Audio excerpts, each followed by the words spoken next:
மீனராசி அன்பர்களே, உங்கள் அனைவருக்கும் சுவாமிநாதன் ஜோதிடரின் அன்பான வணக்கங்கள்.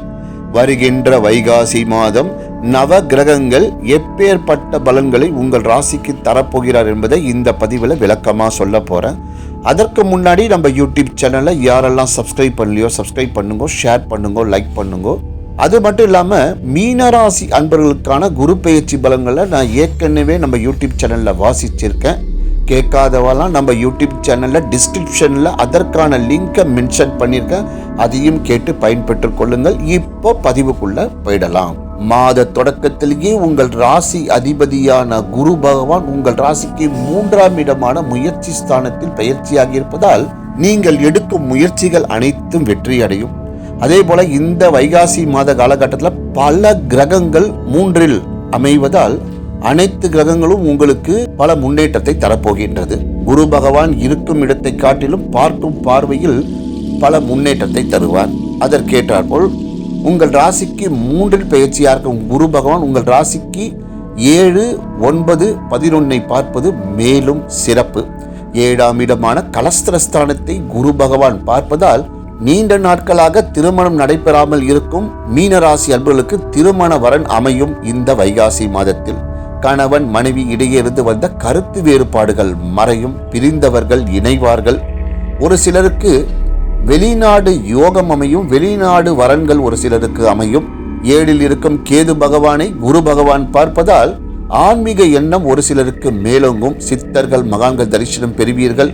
நீண்ட நாட்களாக தடைப்பட்டிருந்த குலதெய்வ வழிபாட்டிற்கு சென்று வருவீர்கள். 9ஆம் இடமான பாக்கியஸ்தானத்தை குரு பகவான் பார்ப்பதால் திருமணமாகி நீண்ட நாட்களாக புத்திர பாக்கியம் இல்லாமல் ஏங்கி இருக்கும் மீனராசி அன்பர்களுக்கு புத்திர பாக்கியம் கிடைக்கும். பல பாக்கியங்களை இந்த மாத காலத்திலிருந்தே உங்களுக்கு வழங்கப் போகின்றார் உங்கள் ராசி அதிபதியான குரு பகவான்.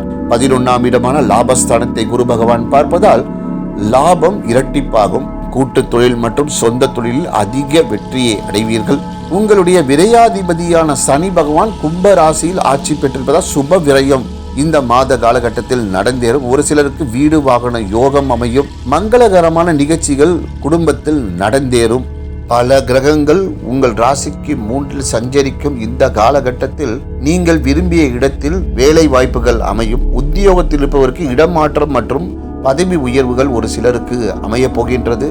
சகோதரர்கள் வழியில் ஒரு சிலருக்கு அனுகூலங்கள் அமையும். உங்களுடைய சொந்த முயற்சியில் உங்களுக்கு தனப்பிராப்தம் கிடைக்கும். சேமிப்புகள் 2 மடங்காகும். உங்களுடைய ராசியில் ராகுவும் 7இல் கேதுவும் இருப்பதால் தேவையில்லாத மனக்குழப்பத்துக்கு ஆளாவீர்கள். மனதில் இனம் புரியாத கவலைகள் வந்து மறையும். அதனால மனநிலையில கலக்கங்கள் ஏற்பட்டு உடல்நிலையில் பாதிப்பு ஏற்படும். சிறு சிறு மருத்துவ செலவுக்கு ஆளாவீர்கள். உங்களுக்கான பரிகாரங்கள்: நவகிரகத்தில் இருக்கும் ராகு கேது பகவானுக்கு ஞாயிறு தோறும் நெய் தீபம் ஏற்றிட்டு வாங்கும்.